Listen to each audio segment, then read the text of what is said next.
A Freedom Series episode with Angus Thurston. Mate, how you doing this evening? Very good, mate. Yourself? Mate, living the dream. It's an amazingly stormy night here in usually sunny Perth, WA. And I'm really pumped to chat to you, mate, about your kind of path to freedom. You run a phenomenal trades business, and I know that we speak to a lot of tradies who have massive amount of issues with hiring the right staff, with gaining consistency in terms of workflow and things like that. I know this is something that you've started to absolutely nail within your business, and I'm keen to kind of share that with everyone watching this evening. And, you know, if you're joining us from anywhere in the world right now, welcome. Thank you so much for being here. Super grateful. And I trust you're going to get a huge amount of value tonight. And can I just ask you one thing, and that is to start a watch party and to share this out to community as well, because there'll be a bunch of stuff to share with you guys this evening. Ruffy from my team is monitoring all the chats everywhere we are right now. So at any stage throughout the next sort of half an hour, 45 minutes, please feel free to put any comments, any questions you've got down below, and we'll absolutely be sure to get them answered for you as well. So Angus, for those of the amazing people out there tonight who haven't met you before, do you want to just give like a 1 or 2 sentences of kind of who you are and what sort of business you run?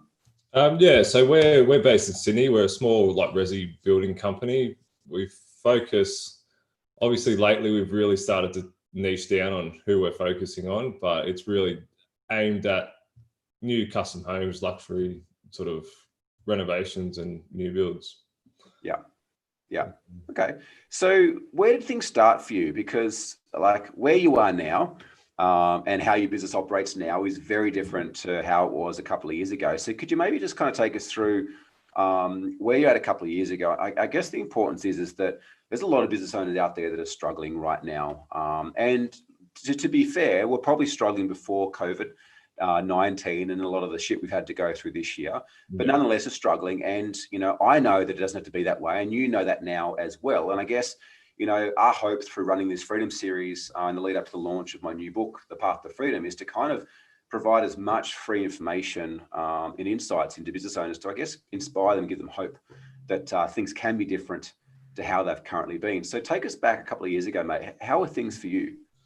Well, I suppose I've been doing this, working like this company's been running for about 6 or 7 years now, I suppose. I started out just as a chippy, started out subcontracting to other people and whatnot, just sort of basically doing whatever I could to try and get a bit of cash in the door. From then sort of went to me to having one apprentice, and now there's about 8 or 9 of us. And from up sort of fast forward a couple of years to say 2 years ago, things have changed like massively. I've always had a pretty strong mindset, you know what I mean? Like I've always done things that might have cost me money at the time, but I could see where it was going to help me in the future, I suppose, which was a big thing, I suppose, coming on board with the game changers as well, which having the right mindset at the start of it, I think sort of has helped me sort of boost ahead a little bit quicker than what I could have if I didn't have that mindset. But yeah, now I'm in a pretty good place now. It's, I suppose the best part for me is being able to sit back and look down on the company from above, and I suppose you can sort of see all the little levers that you can pull on and whatnot to push your company forward. That for me, that's where it gets exciting. You know, I mean, we can pull on your marketing lever, get more leads coming in, and you're not worried about the work coming in. You're not worried about stuff not getting done properly, I suppose. And no, it's a good place to be, I suppose. Yeah. So if we go back 2 years ago, if you can remember, like what were some of the challenges that you were having back then in running a business? Like where you are now, you see those levers, you said, you know, you can see which ones to pull to make happen. And essentially there's no worry or fear around business or business succeeding. But I know it wasn't like that a couple of years ago. Like what were some of the challenges that you were having a couple of years back? Definitely hiring and onboarding new staff was a massive one, which I know you may have spoken about previously. That was a big game changer as well. Probably like a lot of tradies out there, I had the mindset of there's no good tradesmen left out there. Many business owners, not just tradies, many business owners have the belief that, you know, I can't find someone as good as me or as consistent as me or as productive as me. Yeah, 100%. And like I've had countless conversations with people prior to that going, oh, they're all going to uni. There's no good tradies left out there. It's bullshit, really. Sorry if I'm allowed to swear on here or not, but yeah, I've had a complete mindset shift on that, which has been awesome. To now that there are good people out there, we were just doing a terrible job of hiring them. Yeah. Or finding them, I should say. Both. Yeah, exactly. What was workflow like back then? Was there consistency of workflow, or was workflow kind of up and down as you jumped around from like quoting to sales to kind of delivering, and also not just workflow, but the quality of work and the profitability of work back then? Well, I suppose we didn't really have our finger on the pulse in terms of profitability that much, not as much as we do like these days. It was like we've always had work, but it was always at the back of your mind. Relying on word of mouth it's a vulnerable place to be, I think. If you've got no other marketing funnels or no other streams of leads coming in, just relying on that in itself, when things do go bad, it's sort of like, well, that's my only source of marketing. So out of curiosity, if you're watching this live right now, if you could have one of 3 swipe and deploy blueprints in your business right now, I'm curious to know which one you'd have. Would you have one that would guaranteedly hire you, like the top tier talent? Anytime you run an ad, you just attracted the most amazing employees for your business who want to pay, play, and stay long term. That's number 1. Would you like number 2? Would you like like a swipe and deploy system to generate consistency in high quality leads for your business? Or number 3, would you like the methodology to develop like a bulletproof mindset, a mindset that allows you to kind of overcome and get through any challenge or obstacle or adversity that you're faced with? So 1 being a system for hiring team, 2 being a system for generating amazing leads, or 3 being mindset. Like if you could wave your magic wand right now and just comment in the chat below wherever you're watching this, which one would you take on board? So Angus, like a couple of years ago, challenges with hiring the right staff, believing there wasn't any good staff out there. You had a pretty strong mindset, and mindsets, it's very complex as such, and there's many layers and many viewpoints. There was an aspect of mindset that was believing that there was no good staff out there, but you had the mindset in terms of you were determined and willing to step in, willing to face it, being uncomfortable to learn new things, or to, invest now for rewards later. You weren't playing the short-term game. Yeah, exactly. And I wouldn't say it was like a sophisticated mindset. It was more a stubborn mindset, like a bit of a bull in a china store. You know what I mean? Like I'll get there, but it'll be messy along the way. Yeah, absolutely. And so then there was inconsistency of work coming in as well, because you're kind of trying to, I guess, wear many hats and keep the business afloat. Now, if we kind of move forwards to, let's say 6 months ago, like pre-COVID as well, like where were things at for you and for the business? So I know traditionally trades businesses, we're talking trades businesses specifically at this point in time, but are quite busy in the lead up to Christmas time, maybe flatten off a little bit earlier in Jan. Like what were things like for you kind of earlier, end of last year, start of this year, 6 months ago? They were pretty consistent. Like we managed to lock in like some good contracts over that period of time, which was good. It saw us through that sort of rough patch. We had a couple of jobs get postponed, and I know a lot of other tradies, not just tradies, business owners in general, had a lot of scarcity out there at that point in time. But we've come through it, and now we're busier than we were pre-COVID. So yeah, I don't know. It's hard to sort of. I was predicting it to sort of dive off a little bit, but it's sort of done the complete opposite. Yeah.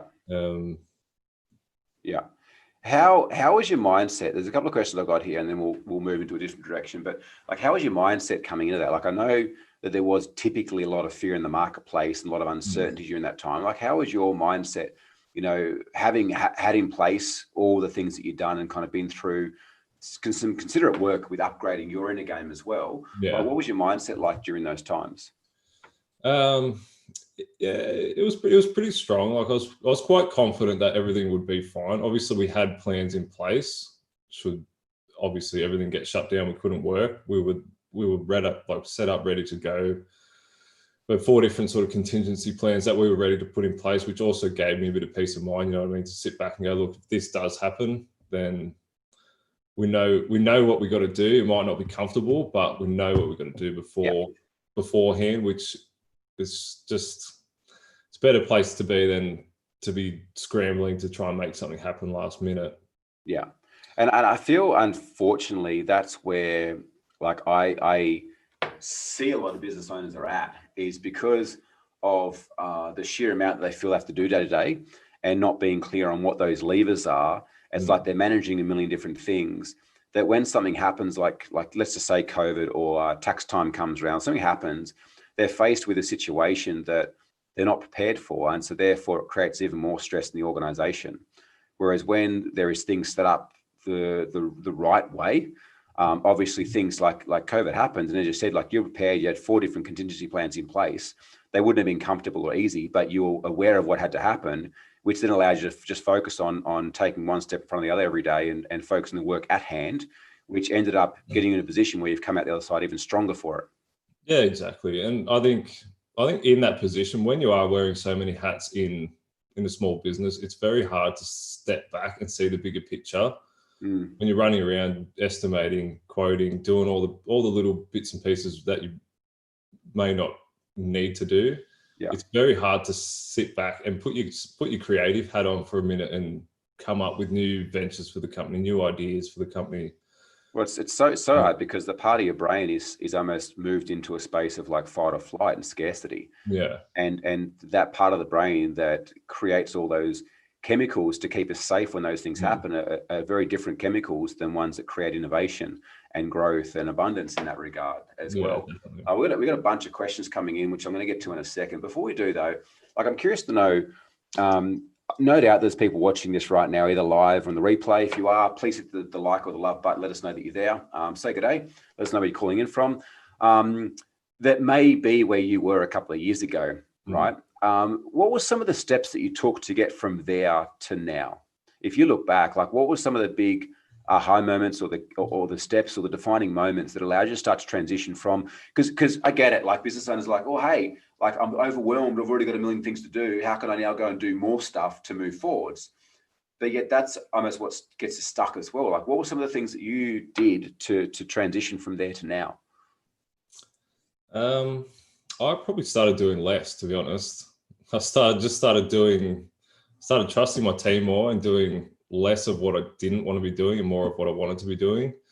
And like we was just talking about, taking that time to really sit back and allow yourself the time to come up with what direction you want the company to head in, you know, and sort of get out of the rat race for a little bit, and just enjoy the journey of business, I suppose. I've really started to enjoy it the last couple of years.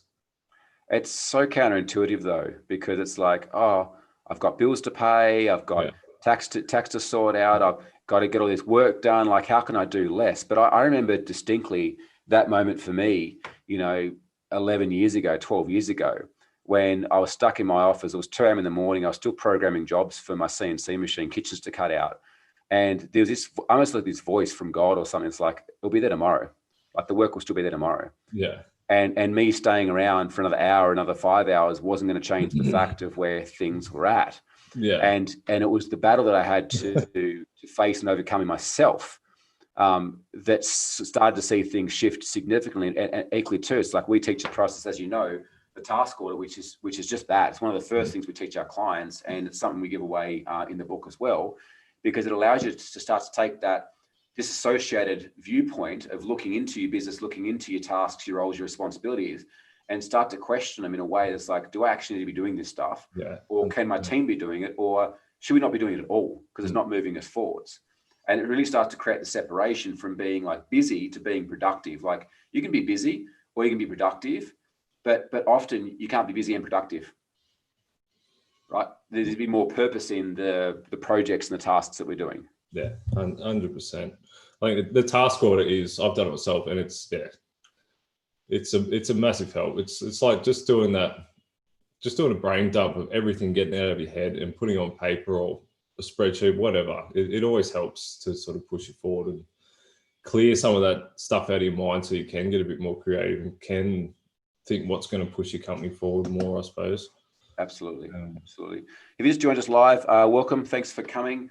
Please feel free to put your comments, your questions below, and we'll get them answered in just a second. So for you, what you're saying is if there's people out there watching this right now that are kind of overwhelmed, got a million things on board, there's inconsistency with jobs, one of the first steps before anything is to do less. And in doing that, it's to kind of essentially brain dump all the stuff you're doing out of your head. And we do include the process within the book if you want to get the book as well. My team put a link below. We're taking pre-orders now. Dump all the stuff out. We go through a sorting process to sort them into 4 buckets. And then from those 4 buckets, the steps around, based on what bucket they sit in, how to start to move those tasks to other team members or to other contractors or to other priority lists in such a way that you can be focusing on what's moving your business forwards. Because unfortunately, a lot of business owners are undercharging for the services that they're putting forth or products they're putting forth. They're putting out products and services that aren't profitable as well. And they're doing a whole bunch of stuff that's not within their sweet spot as well, which means that, like I remember, like I used to clean my office. And one night, this is a long time ago, I was like, why am I like sweeping and vacuuming when I can hire someone for 25 bucks an hour to do this? Like I can go and quote a job right now, win a job and make myself like a few $100 an hour. Like, why the hell am I here like vacuuming and mopping the floor? But yet so often when people move into business, they come from being an employee with an employee mindset, which is like hard work or more work equals more money. Yet in business, it's complete opposite. It's like more leverage, right? Better thinking creates more money. Yeah, it's having a much more strategic overview of the company, isn't it? Like you were just saying, you're sitting there mopping floors, but you can go out and quote one job and then delegate the rest of the tasks, and it's probably paid for a cleaner for a month. Yeah. And personally, I think like a lot of entrepreneurs have that streak in them where they just want to keep going and going and going forward, whether it's mopping floors or cleaning their desks, you know what I mean? As long as if there's something in front of them, it's very easy to get distracted and just focus on getting that one thing done. So, and having the ability to sort of step back and go, turn that energy towards something that's going to push you forward a bit more. Well, something's going to bring about an ROI. Sure, if you enjoy cleaning the floors, like do it. Like if you're passionate about it and it gives you buzz and gives you energy, absolutely do it. But unfortunately, there's a lot of people making stupid decisions. It's like, smart people spend money to save time. Stupid people spend time to save money. Yeah. So look at, and the task audit goes through it as well, like looking at what we're doing, how much time we're putting into it, and whether or not we can hire someone else. And it is a mindset shift because like, I haven't got any money right now. It's like, we haven't got any money because you clean the bloody floors or the toilets or you're doing your own bookkeeping, all these other things. It's like, if you found someone to do that stuff, you could then spend your time going quoting more jobs or delivering more jobs or selling more product, the things that generate a higher ROI. Let's jump into the questions for a second. So Nathan from Brisbane. Hey, Nathan, how you doing, mate? For Angus, do you have a young training program in the works? Young training program for apprentices or? Yeah, I'm assuming that's what he's onboarding. Yeah. Well, that's a great question, to be honest, because it sort of comes back to the hiring section that we're at the start of this. Like, as you know, Barry, like it's all well and good to bring on sort of A-game talent, but if you don't have that back-end training or the culture within your company, like that the talent's they're either going to leave or they're going to turn into bad employees because they don't care about what you're doing because there's no sense of fulfillment for them, I suppose. So yeah, we definitely do. It's still a work in progress, but like we do monthly meetings, we do monthly training workshops for the guys. Like there's a lot involved in keeping that culture strong, I suppose, once the onboarding's sort of done. Yeah. And it depends what stage of growth you're at too. Like I've seen work with a lot of tradies and see a lot of tradies that are like the sole trader and they want to start growing the business. So one of the first hires is an apprentice because they think, oh, well, it's cheap and I can train them up. What they're not thinking though, like again, stupid decision. Most tradies do it, stupid decision, because you're going to spend a ton of time training that person. It's a huge risk. And most likely you shit at hiring people that early on in business. Yeah. So you make a dud hire. you then hold on to them for way too long because you have a beautiful heart and you want to kind of look after them, but they're costing you a ton of time and you're not able to leave them alone on site because they're an apprentice. And what we often say is if you're very early on as a sole trader and want to grow a trades business, first utilize contractors. Now, straight away, it's like, oh yeah, but contractors cost more money. Yes, but if you can't make a margin off them, you're not running a profitable business. Like if you're a sole trader, you should be able to charge out other sole traders and make a margin on top. And if you can't, you're not running the right margins. And so that's what we always recommend in the beginning is to kind of like, it's very, very low risk to outsource that labor to grow things up. And I know there's a bunch of objections people are probably thinking right now watching this. Oh yeah, but what if they steal my work? What if this, what if this? Yes, we've got strategies to overcome all of that. But equally too, if you are now in a business where you've got 4, 5, 6 employees and you've got some really good quality tradies, it is a time to bring on board apprentices and start to train that, play that longer term game, train some phenomenal talent because you have a hiring process in place that hopefully is proven and works, right? Without getting stuck for an apprentice for 4 years, to bring in younger talent, to give them a go and to build up a phenomenal culture that way as well. Sorry, just on the back of that, like that's sort of where we're at is training them up and keeping them within finding someone that's a really good cultural fit and then bringing them up through the company, and then potentially they're going to stay with the company for a lot longer period of time. So like you said, it is a much longer term investment, but you hope that it pays off. That if your onboarding is good and your culture is good and it's all sort of keeping up with each other, then yeah, I'd tend to agree. It's a lot more work than getting subbies, but the payoff may be bigger. At the same time, if you work out the cost of 5 years of training opposed to subbing out the work and getting it done, then I suppose you've got to weigh out which one's more profitable, really, don't you? Yeah, and that's the thing is actually question the assumptions and not just make the assumption I'm hiring this person because they're cheaper. Well, they're not really when you work the numbers out, but equally to understanding what stage of business growth you're at and understanding like what's my short-term play right here? What do I need right now? Do I need cash? Do I need talent? Do I need time? And what's my longer-term play? Sam from Melbourne, late in the show, has he talked about if he was able to achieve some surprise wins in the past few months, like expansion amongst others? So Angus, over the past couple of months during COVID, what were some of the wins that you guys did have? I suppose a win was just keeping open and keeping a constant flow of leads coming in through the whole thing. Like we've probably had 50% more inquiries since COVID's come along. To me, that was a bit of a win, just knowing that our stuff that we're putting in place is working. Like we've had some big wins with the team as well. I suppose all the teams working, they all work to KPIs and that kind of thing, which they quite enjoy because it, not to sort of take away from it, but it does gamify a little bit for them, I suppose. Absolutely. And they're all quite competitive, so they like that chase of hitting all their KPIs and whatnot. So even with COVID, we have had a lot of wins, little ones, big ones. I suppose they're all the little ones pushing up to our major vision. Yeah, absolutely. One thing I guess, from an outside point of view looking in, the main thing is just how consistent you stayed through that time and how focused you stayed on moving forwards.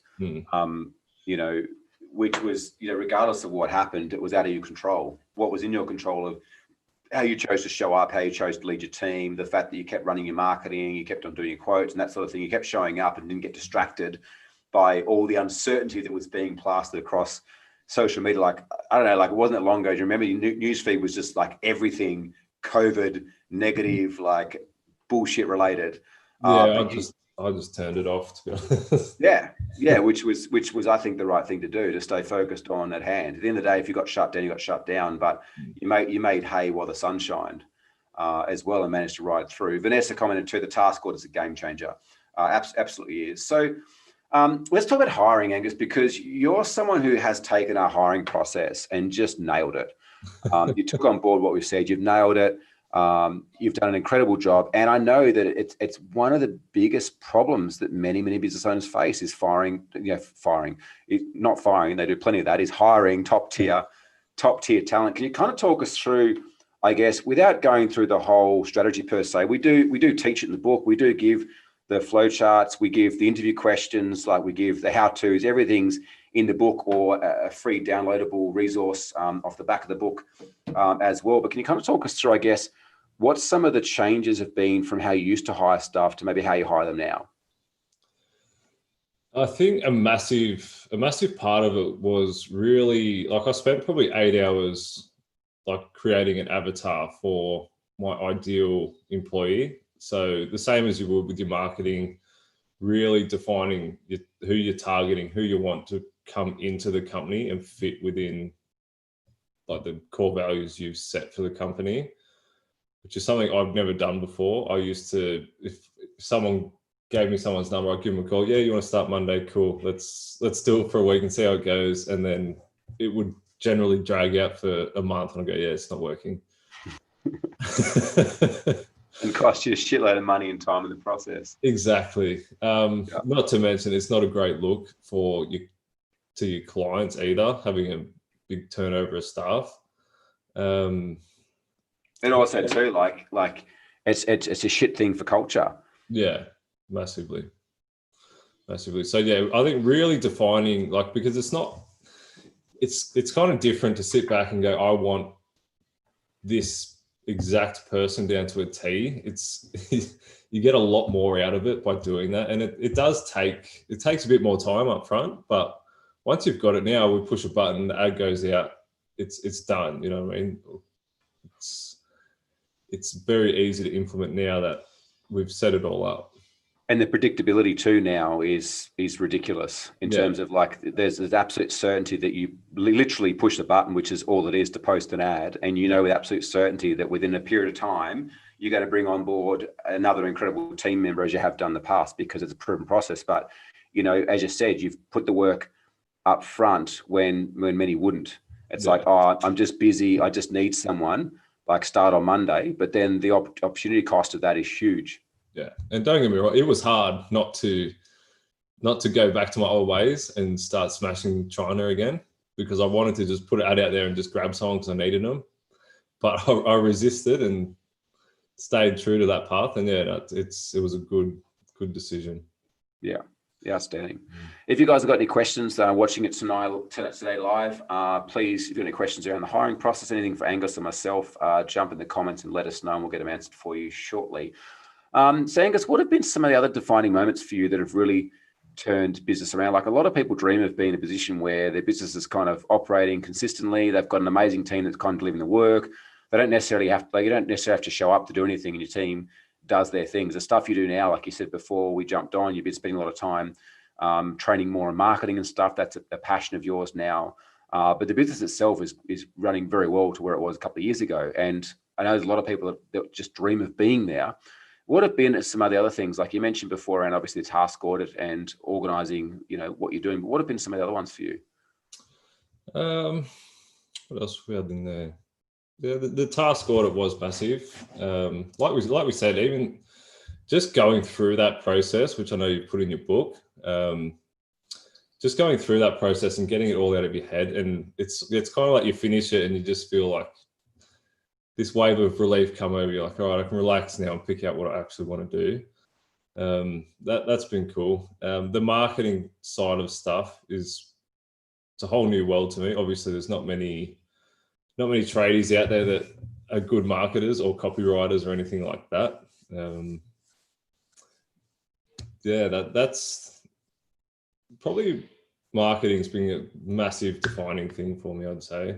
Yeah, like the ability to really understand other people's problems, like, if not better, as good as they would like you to, if that makes sense. Yeah. Like understanding their problems better than they do is something I'd never even thought about in terms of marketing. Like, obviously, coming, like, school, I hated school when I was in high school, purely because I didn't see any worth in what I was learning. I left school, became a carpenter. I was on site for the rest of my life till I started this company. And you don't get taught those things very often, you know what I mean? Unless you go do a marketing degree or do that. you don't really get taught the ins and outs of it, and having the ability to speak. You don't have to be an expert, I don't think, with those kind of things. Even like accounting, marketing, being an expert is not crucial, but being able to speak the language of the people that do it for you, I think, is crucial, because if you don't know what they're doing, then that's a huge point. Is, you know, it's very difficult to find a marketing agency off the get-go that will understand your clients as well as you do. And often, even as business owners, we don't really understand our clients that well, but we still understand more than a marketing agency. So actually then actively spending time to do it. And this is where, Angus, like I was curious to know from your perspective, for me, this is where you can start to charge a lot more money. This is where you can start to win a lot more work and not compete on price, because the customer knows that you know them, that they feel a huge amount of trust there. There's a huge amount of authority. Like, have you noticed going through this process that you win more work now, that you win better quality clients, that you're more profitable? Yeah, 100%. Like, I'll turn away a lot of stuff now if it doesn't, not that it doesn't interest me, if I don't feel it's a good fit, like culturally with them, with us. If the profit's not there, then I won't do it. I won't just go chase anything that I want. I'll sort of take the pick of what I want to do. Which is, it's very nice to be able to sort of pick your work like that. Yeah. And it's kind of what, sorry, I was just gonna say, it's kind of what attracted me to yourself, Barry. Like, you don't just sort of say one thing and do another thing. It's very evident with the people. I think you attracting your team and the people around you that, you know, it's true and it works, basically. Yeah, we qualify a lot of people out. But likes attract likes, and that's the thing, is that there's a few aspects here. Depends on how like woo we want to go. There's the one aspect which is just, you know, through you understanding your client's problems. It's I think it was Eugene Schwartz that said that if you can articulate somebody's problems to them better than they can themselves, they unconsciously and automatically assume you have the solutions. Right. So if you can go and meet a prospect, and I used to do this when I ran my kitchen business, is that I would be able to like just talk the talk, and it wasn't bullshit. Like I knew kitchens, I knew renovations like the back of my hand, even better. And it was evident whenever I had a conversation with someone that they would buy me then and there because of how knowledgeable I was, because of how much I gave them, just in terms of the free advice. Like they knew that I knew them. And that's great. But then if we talk from an energetic standpoint, it's like the universe only ever just says yes to us. And so if we start taking on board shitty clients, or clients that don't pay well, or clients that we think that we have to heavily discount because we need the work, the universe just says yes and sends us more of those. And any business owner that's gone through this process, and I know they'll agree with me in a moment when I share it, any business owner that's gone through a process where they've said no to a client because they weren't right, knows how significant that impacts the future of your business. That first no, when it's like, you know what, this is not a fit for us. Like, no, like we're not going to do this, or no, I'm not going to give you a discount. Like the clients you attract there and afterwards, the workflow that you get is so different because you value who you are and what you're about. And it's clear in that. And then the universe can show up and be like, hey, Angus, here's more of those dream clients of yours because you've told us what you want, right? And also we're more noticeable to see them out there. But it's often a hard point I see for a lot of business owners to make, because it's like, well, I've got to pay my bills. I've got, you know, I prefer the table. I need jobs coming, and they say yes to everything and wonder why they're not making profit. They're running around in bloody circles. They can't attract good clients. You know, clients don't pay on time or always want discounts. And then they wonder why they eventually get to a place where they can't win work. You know, they're not winning work is after a long line of them not valuing themselves enough to charge what they're worth and go out there and only bring on board clients that they want to serve. Yeah, no, 100% agree with you. You end up burning the candle on both ends and running on the hamster wheel, so to speak, getting nowhere, really. Yeah, absolutely. Nathan here. Nathan asks, Angus, could you share 1 to 2 cities or regions that you see potential good areas for the construction industry to expand to? It's a great question. I don't know. This is probably a good question for George McCoskey. I know he loves this kind of thing. Well, Brisbane, Sunshine Coast, Gold Coast, the kind of Golden Triangle up there is still a very good investment opportunity. Therefore, there's plenty of construction going on. Yeah. In terms of cities, like I think Sydney's always going to be a massive hub for construction. There's no plans on anything slowing down in Sydney.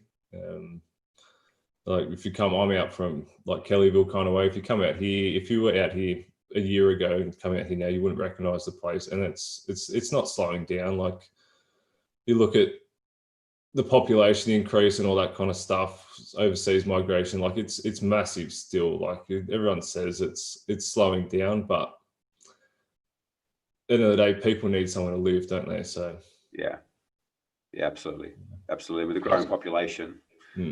Absolutely. But once again, regardless, like if you have the right, if you know your niche very well and you have the right offer, you're always going to be busy, or be in a position where you can attract work as well. And I guess that's why two things, like one is you need to know that, two is you need to be free from your business. So you can be having, like you said, that oversight view of what's going on, so you can start to see when the market's shifting and modify your strategy and modify your approach to the market to ensure that you always have business coming through. And as you said, Angus, like you had 4 different contingency plans in place if COVID forced you to shut down to ensure you could keep moving through. Now, it wasn't necessarily going to be what you wanted to do, but you had them in place to ensure you could keep trading, in some form or another. And I think we only get to that stage when we can get free of doing all those things in the business that we don't enjoy doing, that aren't revenue generating, that aren't providing good ROI of our time, and that are keeping us stuck on the hamster wheel. Yeah, 100%. Like, I don't know if you saw that thing I put up the other day. What was it? If you go to war without a plan, you die. I can't remember where I heard that, but it really resonated with me. You know what I mean? Like, because there's so many business owners out there that really are making decisions, like reactively making decisions daily or weekly or even monthly. But once you set that out into yearly, 3 yearly, 10 yearly goals, and then break that down even further into quarterly chunks, it's much easier to see what you need to do to get to where you want to be. Yeah, absolutely. And that entire system we include in the book, The Path to Freedom, as well. Like it's all intertwined, everything from your vision, mission, values, through to your goals, through to, you mentioned KPIs, through to hiring team to execute them. Like it's all part of the system that we teach here within my book. If you want to jump at the pre-order, I'll get Rafi to put a link down here. We're taking pre-orders. Official release is the 3rd of August, which is pretty exciting. We opened up pre-release orders yesterday, and it was just amazing, the response that we've had from people. And equally, 2 people that read the book already that was lucky enough to get a copy have shared some pretty amazing feedback too. Yeah, pumped, Barry. I'm still waiting for my copy to turn up on my doorstep. Yeah, absolutely. You must have forgot about me. No, in the printers. So, mate, a couple of questions. If anyone's out there's got any questions, please feel free to ask them now. Otherwise, we'll be wrapping up shortly. Mate, if you were to give advice to the 10-year-old version of you, having been through what you've been through now, knowing what you know, what advice would you give him? It's a great question.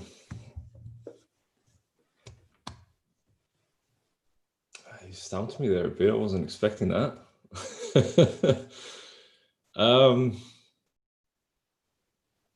first thing that comes to mind. I'll probably say enjoy learning instead of like find something you enjoy and just learn as much as you can about it. And find mentors, be a sponge and suck up as much knowledge as early as you can. I wish I didn't wait as long to start being a sponge. I'd have done it maybe 5 years earlier.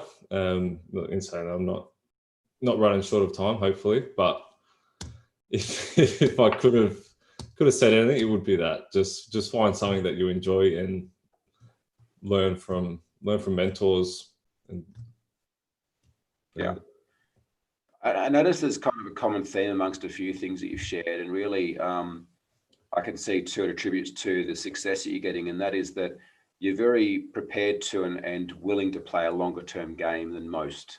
I feel that often we go into business and we underestimate what we can achieve in a short period of time. It's like we're sold this reality that we can build a $100,000, $200,000 a year income overnight in the online world, and wake up and check our Stripe account, we've got cash in the bank. Yeah. And although absolutely it's possible, I think that the time frame is very manipulated by some of the people that are selling this dream. And I absolutely believe that you can get to a position where you can have a business that runs without you and makes you a ton of money. I don't just believe it, like I know it to be the fact, and I've seen it and helped many create it. But I just think that people's expectations of what it takes to get there are a bit off.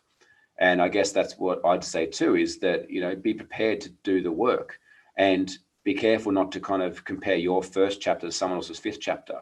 Like, you have no idea what others have got to have been through, or what they have been through to get to where they are. But it's one thing I noticed about you, Angus, time and time again. You actually came into our community with that already, which was a little bit rarer, which is your ability to play the longer term game and play more of a patience game than trying to be kind of quick just to get shit done.